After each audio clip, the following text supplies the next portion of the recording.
convidar vocês a abrir a Bíblia no Evangelho de Jesus, segundo Lucas, no capítulo 7. Eu vou ler a partir do verso 11 ao verso 15. Enquanto você abre, eu agradeço a Deus. Agradeço ao Senhor porque Ele é bom todo tempo, porque Ele tem me sustentado, tem me capacitado. E eu tenho certeza que Ele tem feito isso na sua vida também. Quero agradecer aos meus pastores por essa confiança, por confiar em mim o altar dessa igreja.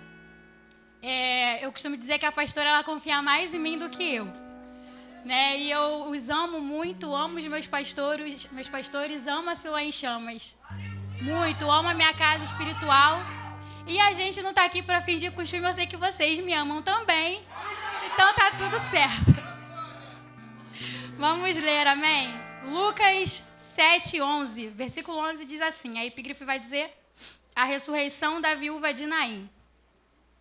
Em dia subsequente, a ressurreição do filho da viúva de Naim. Em dia subsequente, dirigia-se Jesus a uma cidade chamada Naim, e ia com ele os seus discípulos e numerosa multidão. Como se aproximasse da porta da cidade, eis que saía o enterro do filho único de uma viúva, e grande multidão da cidade ia com ela. Vendo-a, o Senhor se compadeceu dela. O Senhor se compadeceu dela e lhe disse: não chores. Chegando-se, tocou o esquife e, parando que os conduziam, disse: jovem, eu te mando, levanta-te. Sentou-se o que estivera morto, passou a falar, e Jesus o restituiu à sua mãe. Você pode se assentar, amém? Como diz a pastora, vai ser mais rápido do que depressa. Você vai piscar e eu já vou estar entregando a minha oportunidade. Mas eu quero dizer para você que essa é a noite que o Senhor marcou para poder cuidar do seu coração. Amém? Evangelho de Lucas, ele é o terceiro livro do Novo Testamento. Esse evangelho ele foi escrito por Lucas. Lucas ele foi doutor. Lucas ele foi discípulo e cooperador do apóstolo Paulo. E assim como os demais evangelhos, que destinam os seus livros a determinados povos, Lucas ele destina esse livro aos gentios. Lucas ele apresenta o Senhor Jesus aqui como Salvador. Eu particularmente, eu gosto muito dos evangelhos, né? Eu amo ler a Bíblia, mas eu tenho uma afeição muito grande pelos evangelhos pelo fato deles falarem de Jesus, falar da sua trajetória, falar dos seus feitos, dos fatos realizados por ele. Eu me sinto mais próxima de Jesus, sinto uma coisa assim mais palpável. Eu amo a maneira como os evangelhos falam dos feitos de Jesus, eu me sinto mais próxima e eu sinto o seu amor por mim. Então eu quero dizer para você que Jesus te ama, né? Muito. E essa frase, ela não é uma frase de efeito. Jesus te ama não é uma frase de caminhoneiro. Jesus te ama é uma frase que precisa causar efeito. Porque aqui a gente não está falando de qualquer amor. A gente não está falando de um amor que, quando me conhece, totalmente se afasta.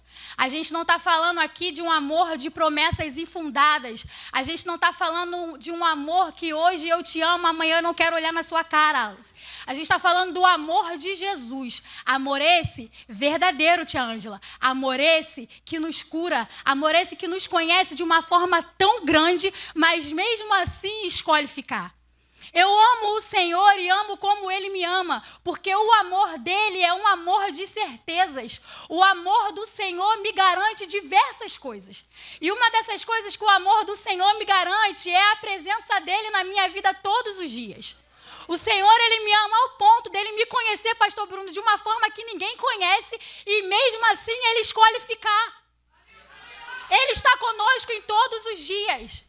Davi, no Salmo 139, Davi ele vai falar o seguinte: Senhor, Tu me sondas e me conheces.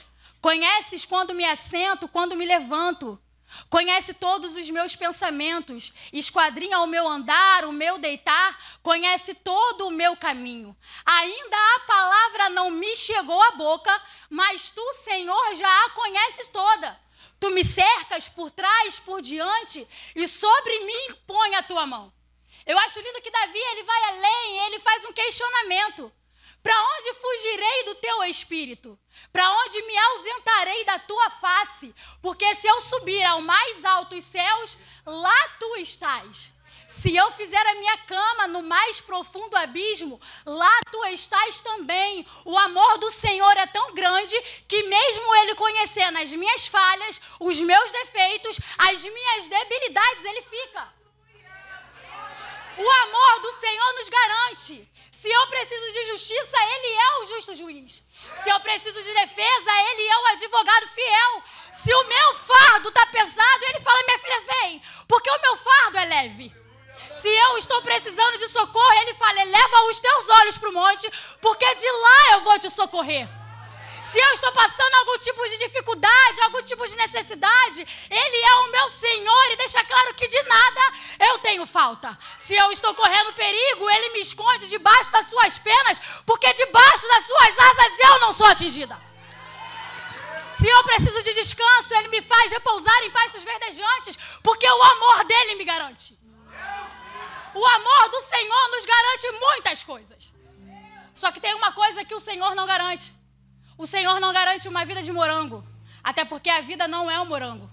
O Senhor, Ele não promete facilidade. Não, não. Em João 16:33 vai dizer que no mundo tereis aflições, mas tem de bom ânimo, porque eu venci. O Senhor não oferece facilidade. Quem oferece facilidade é Satanás. Então eu já quero começar a dizer para você, cuidado com as facilidades que o mundo tem te apresentado. Porque junto com essa facilidade tem um brinde. Brinde esse é um terreno bem no centro do inferno, onde a chama não apaga e o fogo queima bastante. Você vai tentar sair e não vai conseguir. Então cuidado com as facilidades que se apresentam para você. Porque o Senhor não oferece facilidade, o Senhor oferece felicidade. O Senhor não oferece facilidade, Ele oferece paz. A paz que excede todo entendimento, a paz para os meus dias de angústia, a paz para os teus dias de tribulação. Ele não oferece facilidade, Ele oferece graça. A graça que não merecemos, a graça que nos cura, a graça que nos renova, a graça que nos sustenta e transforma o nosso ser. Ele oferece graça. E Ele está aqui para cuidar de você. Só que Ele deixa claro, no mundo tereis aflições. E é sobre essas aflições que eu quero falar essa noite. Existem aflições que chegam na nossa vida que são complicadas de lidar. Existem aflições, existem perdas que batem à nossa porta, que atravessam a nossa alma. Existem aflições que elas nos marcam tanto, ao ponto das pessoas passarem a nos reconhecer por aquilo que perdemos. Vê se não é assim? Conhece fulano? Que fulano? Que mora aqui na Rua do Queimado? Onde a casa dela tem um portão rosa neon. Rosa neon, não conheço. Menina, aquela que separou de novo. Ah, lembrei. Porque as pessoas têm essa facilidade de reconhecer por aquilo que você perde. Lá vai a separada, lá vai a divorciada, lá vai a que faliu, lá vai a que está desempregada, lá vai o que caiu, lá vai aquela que o marido está dando trabalho, lá vai aquele que o filho está atrás das grades, lá vai aquele que perdeu, aquele que perdeu, aquele que perdeu. As pessoas têm essa mania, isso aqui é perigoso, Léo. Porque a partir do momento que as pessoas começam a nos dar adjetivos e a gente começa a aceitar, a gente já começa a reconhecer que nascemos para perder. As pessoas tendem a nos reconhecer e a gente aceita adjetivos e achamos que a nossa vida é para fracassar. Mas eu quero falar uma coisa para você aqui muito linda. Eu quero ser boca de profeta para você e dizer que não é porque duvidaram da tua história. Não é porque você está vendo o cenário nada mudar que o Senhor te reconhece pelo aquilo que você perde. Não, não. O Senhor não te chama pela tua aflição. O Senhor te chama pelo teu nome. O Senhor te chama de filho amado, de geração eleita, de sacerdócio real, de povo escolhido por Ele. Então eu quero te deixar uma pergunta bem sincera. Por que é que o Senhor, sendo soberano e poderoso, te chama pelo teu nome, tem pensamentos de bem acerca de você e você está vestindo roupas de fracasso?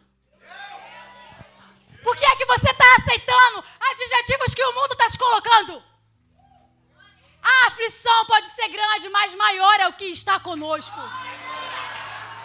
Não vista adjetivos que o mundo coloca em você. Nós vamos falar aqui acerca de uma mulher que foi reconhecida pela sua perda. Nós vamos falar aqui de uma mulher que teve aflições doloridas, E você que é Siloé já sabe a minha maneira de pregar. Você sabe que eu gosto de imaginar o cenário e você vai imaginar junto comigo. Vamos conjecturar essa história sem ferir o texto. Mulher, esposa, mãe. Uma mulher que eu tenho certeza que não casou para separar. Uma mulher que, assim como eu, como você, deveria ter orgulho da família que tinha.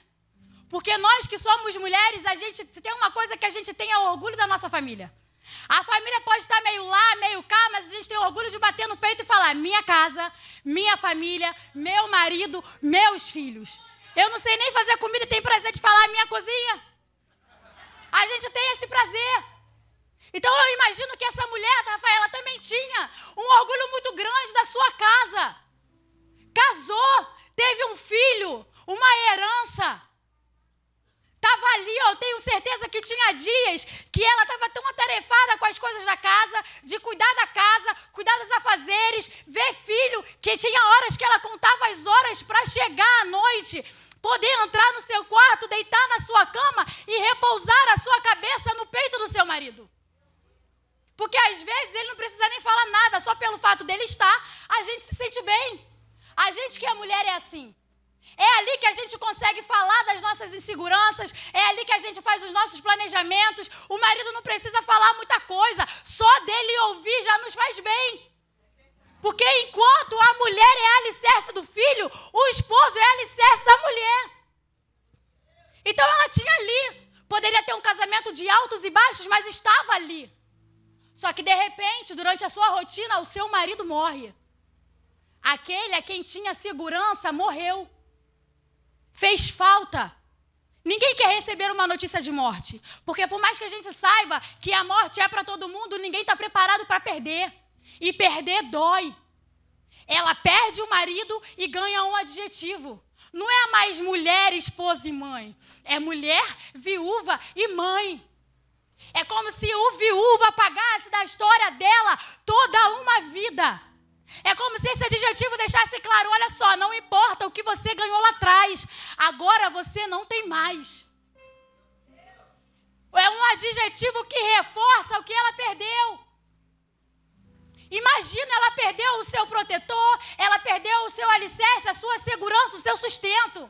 E quando eu falo de sustento, eu estou falando também de sustento financeiro.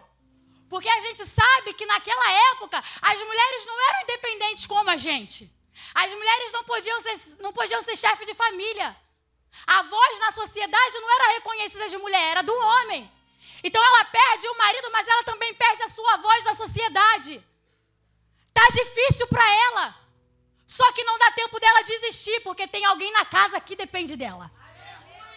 Ela tem que engolir o choro, pastora. Ela tem que colocar a sua veste de alegria, porque tem um filho. Quantas vezes nós somos assim? Passamos por dificuldades, passamos a noite chorando, o olho inchado, mas de manhã a gente está rindo porque tem alguém que depende da gente. Não dá tempo de desistir. A aflição é grande, mas eu preciso ser estrutura para alguém de dentro da minha casa, porque se eu cair, a minha casa cai. Então não dá tempo. Tem que vestir as armaduras de Jesus, colocar aquela que está sentindo a dor para baixo do tapete e seguir em frente. Ela está lá. Volta à sua rotina, volta à sua casa. De repente, no meio da sua rotina de novo, ela sofre mais uma perda. Seu filho morre. E cá para nós, perder um marido é muito ruim, mas perder um filho é avassalador. Quando meu irmão mais velho faleceu, minha mãe ficou 1 semana sem dormir. Tomando remédio, o remédio não fazia efeito. O meu pai ficou completamente desestruturado, porque ninguém está preparado para enterrar teu filho. Imagina aquilo que você gerou, aquilo que você planejou, que você cuidou, passou noites em claro cuidando. Agora você está tendo que preparar o velório. É uma situação ruim, é uma dor perigosa. Porque quando a gente não tem por quem lutar, fica mais fácil da gente desistir da nossa vida. A estrutura dela foi comprometida. Uma mulher sem fé, uma mulher sem esperança, recebe mais um adjetivo: mulher, viúva e mãe de filho morto. As pessoas já conheciam ela por aquilo que ela perdia. moradora da cidade de Naim. Cidade essa que tem por significado tranquilidade. Cidade essa que tem por significado calmaria. Na cidade tem tranquilidade, mas dentro da casa dela está uma situação desesperadora. Quantas das vezes do portão para fora está todo mundo achando que a tua vida está bem, mas só você sabe quando você fecha a porta do teu quarto e fala para Jesus: Senhor, não desista de mim, porque eu estou a ponto de sucumbir. E aí parece que nada acontece. Parece que não vai ter jeito, já que eu passei por essa experiência uma vez lá atrás. É uma dor que mexe na alma. Ela está aqui, tendo que preparar o velório do seu filho, vendo roupa para ele colocar, procurando documentação. Em contrapartida, em Lucas 7, no capítulo do versículo 1, vai dizer que Jesus entra na cidade de Cafarnaum. Cidade de Naim está tendo uma preparação para velório. Na cidade de Cafarnaum, Jesus entra. E quando ele entra, as coisas mudam. Na cidade de Cafarnaum, Jesus está entrando e um centurião está ouvindo falar que ele chegou. Enquanto uma aqui na cidade de Naim não tem mais esperança, outro aqui está cheio de fé para poder encontrar Jesus e falar: Jesus, eu só preciso de uma palavra. Eu só preciso de uma palavra. O centurião ouve que Jesus está lá e fala: olha só, o meu servo está doente lá em casa. O Senhor pode curar, o Senhor tem poder.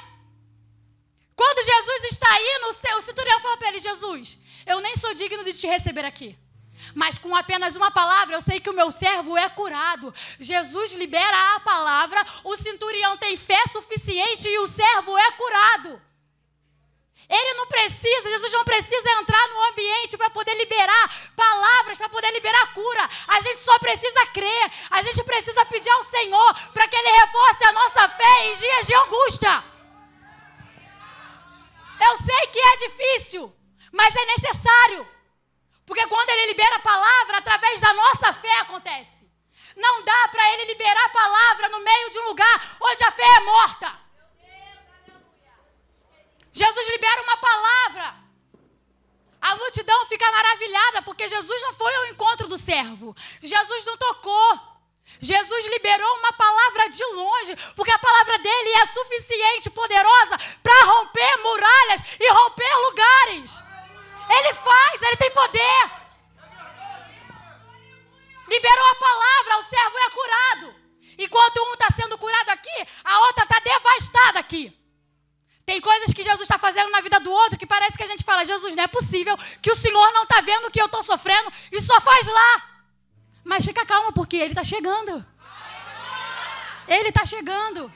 Jesus está saindo da cidade. Jesus libera a palavra, o centurião crê, o servo é curado e agora ele sai. E aí a Bíblia vai dizer que no dia seguinte ele está chegando à porta da cidade de Naim. Enquanto ele está chegando, ela está saindo para enterrar o seu filho. Está lá fazendo o mesmo caminho de enterro, o mesmo caminho de dor. Afinal de contas, ela já sofreu isso lá atrás. E eu quero falar uma coisa para você aqui: cuidado com os caminhos que você está voltando a trilhar. Porque existem caminhos que a gente tenta fazer de novo, que trazem lembranças que não são para trazer. Existem caminhos que a gente tenta passar de novo, que afloram sentimentos que não é para aflorar. Então, cuidado com os caminhos que você está pensando em trilhar. Porque existem caminhos que são de morte. E não dá para o Senhor fazer aquilo que Ele quer na tua vida se você insistir em caminhar por onde Ele não mandou. Cuidado. Ela está lá fazendo o mesmo caminho, tendo lembranças de quando enterrou o seu marido. Uma grande multidão a acompanha. Parte dessa multidão já esteve com ela no enterro do seu marido. Muitos que estão ali tristes por ela para dar apoio. Outros estão ali para ter certeza que ela vai enterrar aquilo que ela perdeu. Está ali, será que ela vai realmente enterrar aquilo que ela gerou? Porque tem gente que é assim. Se achega para ter certeza que a gente vai enterrar o que Deus nos deu. Cuidado com a multidão que te rodeia. Uma parte dessa multidão estava sendo paga para chorar. Porque tem gente que não consegue ter empatia o suficiente pelo outro. Só faz se for se beneficiar. Se você quer que Jesus tenha empatia por você, também tenha empatia pelo outro. Não dá pra gente querer só pra gente e não fazer pelo outro. Ela está lá, seguindo um caminho de morte, e não enterrar seu filho. E aí, enquanto Jesus está entrando na porta da cidade e ela está saindo, temos aqui um encontro de multidão. Não é pouca gente, não. É uma numerosa multidão que acompanha Jesus. E é uma grande multidão que acompanha ela. É gente pra caramba. Temos aqui uma multidão alegre, feliz, porque está com a presença do Senhor e entende que a presença dele basta. Enquanto aqui temos uma multidão sedenta de dor. Uma multidão sem esperança e sem fé. E aí a gente entra agora num choque de encontro. E no meio dessa numerosa multidão, Jesus está. Jesus está. Mas a dor dela é tão grande que ela não consegue enxergá-lo. Jesus está na frente dela, aquele que tinha o poder para poder ressuscitar o filho dela, e ela não vê, porque está cega por aquilo que machuca.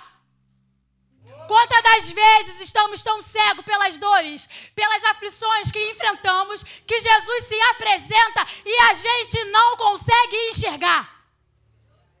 Quantas das vezes portas se abrem, mas a gente está tão preocupado com o cenário que nos rodeia que as portas se fecham. Mas eu louvo ao Senhor e eu amo a Bíblia porque ela não precisou enxergar Ele.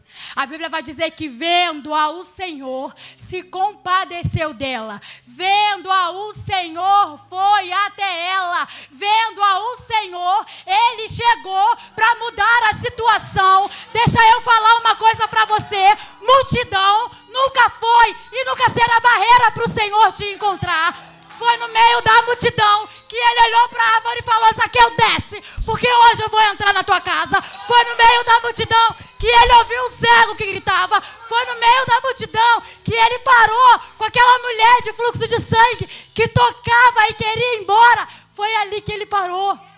Porque a multidão nunca foi problema e nunca será problema para Jesus te enxergar. E eu quero dizer para você que no meio dessa multidão ele chegou e ele avista o teu coração.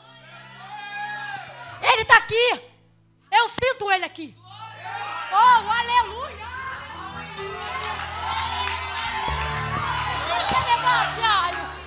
Ele chegou, ele está te vendo. Ele está se compadecendo de você. Se compadecer é entrar no lugar do outro. É sentir o que o outro está sentindo. Só sabe a dor da perda quem perdeu. Só que Jesus chegou e se compadeceu. Ele chegou. Se compadeceu e falou para ela: mulher, não chores. Não chores. Eu cheguei aqui. Eu sou a estrutura que você precisa para manter o seu alicerce em pé. Porque não dá para eu ser alicerce do outro se a minha estrutura está comprometida. Porque quanto mais peso eu coloco em estruturas que estão comprometidas, a tendência é entrar em colapso, a tendência é abrir rachaduras. Mas Jesus chegou e ele diz: eu sou a rocha, e é nessa rocha que eu te edifico e te alicerço hoje. Oh, aleluia! Ele falou: mulher, antes de eu tratar daquilo que te causa dor, eu vou preparar você. Eu alicerço você, eu limpo o teu coração, eu te curo de feridas do passado. Oh, aleluia! Jesus trata dela. Não chores, minha filha. Eu tenho visto as tuas orações, eu tenho visto as tuas petições, eu enxergo você. Não chores. Jesus fala com ela. Jesus a enxerga, Jesus se compadece. E agora a Bíblia vai dizer que Jesus está chegando para tocar no esquife. Eu acho isso aqui lindo. Porque a Bíblia vai dizer que quando ele chega, ele toca e a multidão para. Isso aqui é fantástico. Até porque naquela época, tocar em morto, a pessoa poderia ficar impura. Só que Jesus, ele ministrou no meu coração. Quantas vezes eu estou tratando de pessoas e a multidão continua a andar? Quantas das vezes eu estou tratando de pessoas e o cenário parece que está piorando, mas eu vou chegar e eu vou tocar. E quando eu chego, eu não preciso falar, porque a minha presença é suficiente. Eu chego e as más influências têm que cair por terra. Eu chego e os caminhos que pareciam ser de morte são transformados. Ele chegou, ele tocou, a multidão parou.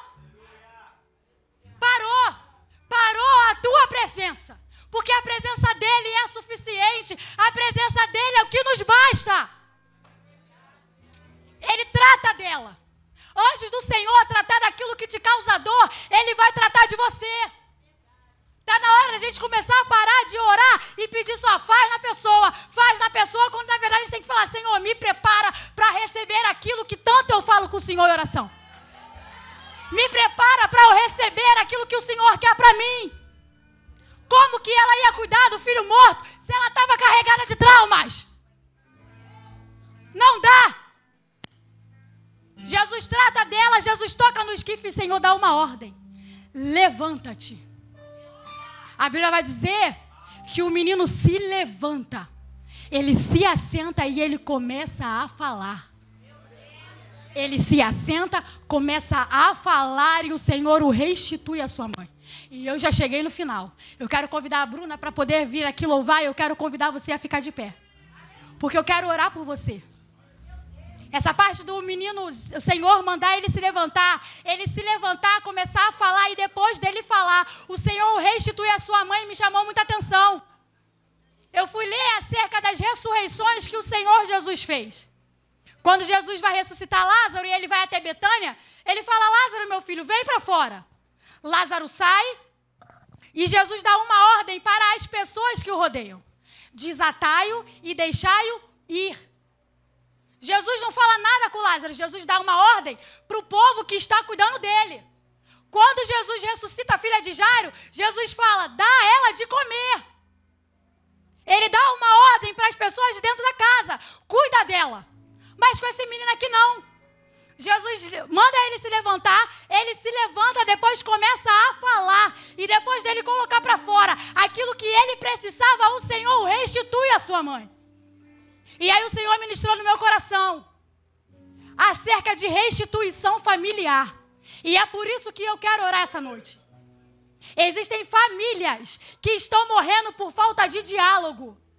Existem famílias que estão morrendo porque não tem perdão. Existe um jogo de culpa dentro de famílias aqui.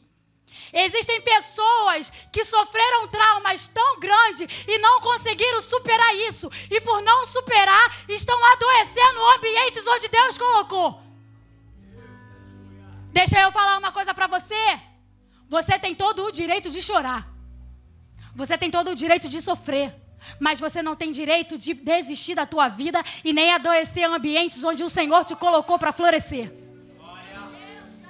Jesus, ele quer restituir a tua família, mas antes dele restituir a tua família, ele quer tratar do teu coração. É noite de perdão. É noite de cura interior.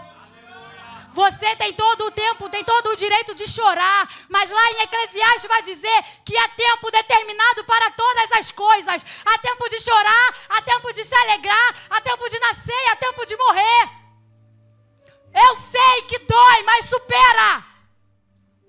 Moisés é morto e o Senhor fala para Josué, Josué, eu sei que está doendo, eu sei que você está com medo, mas não dá para você viver aquilo que eu quero que você viva. Você é cabisbaixo, preso no passado. Então se levanta, seja forte, corajoso, porque tem pessoas que precisam de você. Eles vão cantar. E você que sentiu o desejo no coração de vir aqui, vem aqui porque eu quero orar por você. Jesus, ele quer mudar o seu coração. Jesus, ele quer curar você por dentro. Porque depois dele curar você por dentro, haverá restituição familiar. Em nome de Jesus.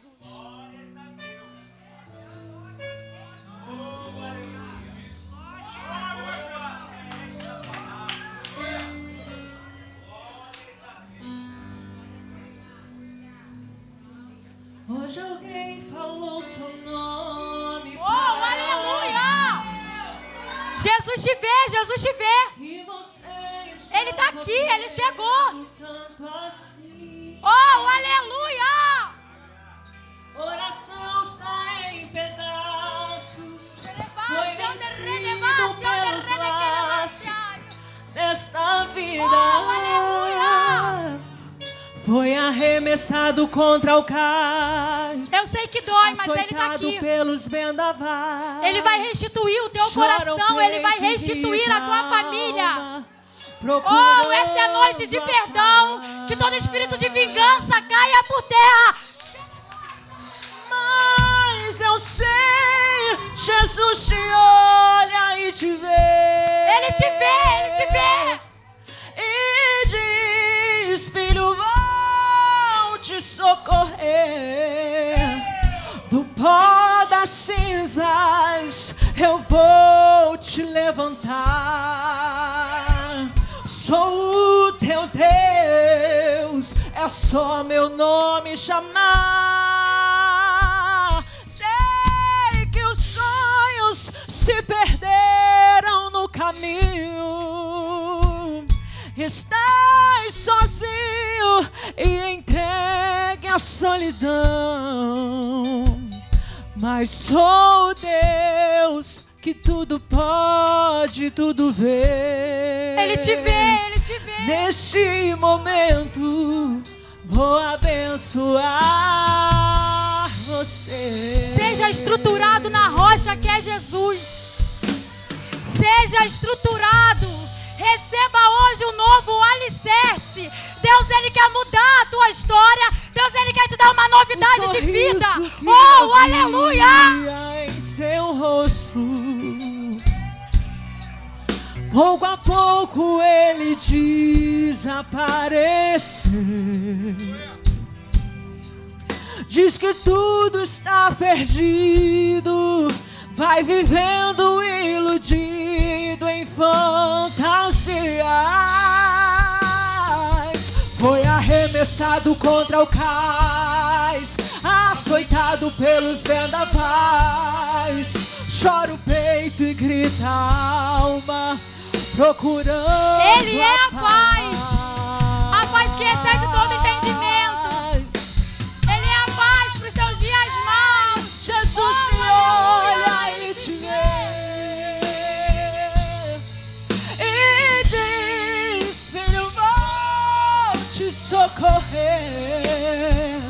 Do pó das cinzas eu vou te levantar. Sou o teu Deus, é só meu nome chamar. Sei que os sonhos se perderam no caminho. Estás sozinho e entregue à solidão. Mas sou Deus que tudo pode, tudo vê. Neste momento vou abençoar você. Vamos orar, amém? Estenda a sua mão para cá. O Senhor, Ele ministrou no meu coração espírito de vingança. Existem pessoas dentro da casa, mas que estão planejando se vingar contra os seus próprios. Nessa noite, em nome de Jesus, esse espírito vai bater em retirada. Essa é a noite que o Senhor marcou para restituir a tua família. Vamos orar, amém? Soberano Deus e eterno Pai, Deus, estamos aqui diante de Ti com o coração grato, Pai, por tudo que o Senhor tem feito. Deus, eu quero Te apresentar essas vidas. Eu quero Te apresentar esses corações. E eu quero Te pedir, Senhor, muda, transforma, cura, liberta, Senhor Jesus. Que a Tua paz, que excede todo entendimento, venha restaurá-los. Que a Tua paz, que excede todo entendimento, venha inundá-los. Deus, nós jogamos por terra toda falta de perdão. Nós jogamos por terra todo sepulcro dentro de casa. Nós jogamos por terra toda culpa, todo espírito de vingança, todo espírito de inferioridade. Senhor, restaura, cura, restitui, Senhor. Restitui,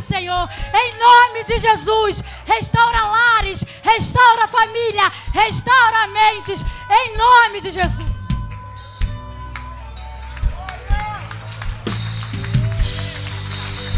Ô glória! Ô glória! Jesus te olha e te vê e diz: filho, vou te socorrer. Do pó das cinzas eu vou te levantar. Sou o teu Deus, é só meu nome chamar. Sei que os sonhos se perderam no caminho. Estás sozinho e entregue à solidão. Mas sou o Deus que tudo pode, tudo vê. Neste momento vou abençoar. Aleluia. Você. Tem uma atmosfera diferente na casa. Eu não sei se você está sentindo. Tem um negócio especial. Algo preparado, um ambiente preparado. Quando nós chegamos, você já havia tomado a sua primazia. E já no início do culto a gente sentia algo sendo preparado. Então nesta noite eu quero saber se tem os irmãos que vieram aqui à frente, receberam a oração. Tem alguém que porventura quer renovar a sua aliança com o Senhor, ou se porventura quer aceitar o Senhor como único e suficiente Salvador. Já vi aqui o nosso diácono Luiz Cláudio abraçado. É tempo de reconciliação, Luiz Cláudio. É reconciliando a aliança que foi quebrada no decorrer do caminho, em meio às intempéries, em meio às lutas, em meio ao choro, em meio ao pranto. Mas os irmãos tomaram uma atitude de fé nesta noite. Sabe por quê? Porque o cárcere está sendo aberto. Porque isso foi ministrado. Por vezes nós estamos nos aprisionando. Mas nesta noite você se alegra, igreja, com os nossos irmãos que vieram aqui à frente para renovar uma aliança com o Senhor, para declarar: Senhor, eu renovo hoje a aliança que porventura eu quebrei no meio do caminho. Então nesta hora eu quero lhe convidar a inclinar suas mãos para cá. Vamos orar pelos servos do Senhor, amém? Em nome de Jesus, vamos convidar aqui o nosso pastor Anderson para o momento da confissão. Glória a Deus. Quem se alegra, irmãos, com o retorno dos irmãos para a casa do Senhor? Louvado seja o nome do Senhor. Irmãos, a palavra ela foi muito forte. A palavra de Deus ela não volta vazia. Ela penetra até a divisão da alma e do espírito. Por isso que os irmãos vieram até aqui à frente. Porque a palavra ela penetra, irmão, ela vai entrando, né? Ela vai nos confrontando e vai nos fazendo entender, irmãos, que o nosso alicerce é Deus. Que o nosso alicerce é Jesus. Louvado seja o nome do Senhor, amém? Nós vamos fazer aqui a oração, amém? Como é que é o nome do irmão? Rodrigo. Estou me reconciliando, retornando. Chame do Senhor. Senhor Jesus. Carlos Rodrigo. Senhor Jesus. Retorno hoje para a sua presença. Senhor Jesus. Perdoa o tempo que eu andei afastado da tua presença. Senhor Jesus, reescreve o meu nome no livro da vida. Sendo assim, deixo hoje ser chamado criatura para ser chamado Filho de Deus. Uma salva de palmas para Jesus. Louvado seja o nome do Senhor.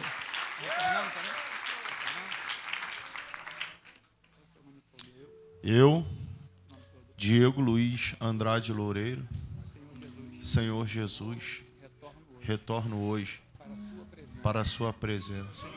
Senhor Jesus, perdoa o momento que andei afastado da sua presença.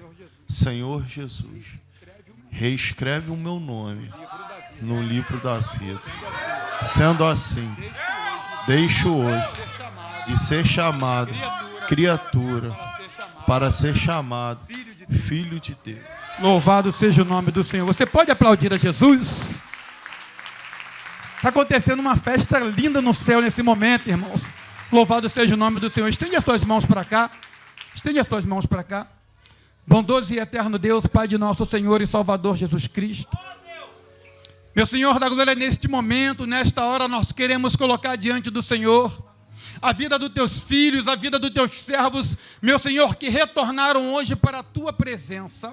Ó Deus poderoso, sustenta eles com a tua destra. Tu és um Deus poderoso, a tua palavra vai nos dizer, meu Senhor, que o Senhor não é homem para mentir, o Senhor não é filho do homem para se arrepender. Meu Senhor, o Senhor não julga conforme o homem, Deus, mas o Senhor vê o coração. Toma cada um dos teus filhos nas tuas mãos, sustenta eles com a sua destra. Tudo aquilo que o inimigo tem arquitetado, Senhor, tudo aquilo que ele tem planejado, toda palavra maldita, toda palavra contrária, meu Senhor, todo complexo de inferioridade, Senhor, venha cair por terra nesta noite e o nome do Senhor venha a ser glorificado. Derrama da tua unção, Senhor, derrama do teu poder e que o nome do Senhor venha a ser glorificado na vida dos teus filhos. É que nós pedimos confiando na vitória, em nome de Jesus, amém? Dá uma salva de palmas para Jesus.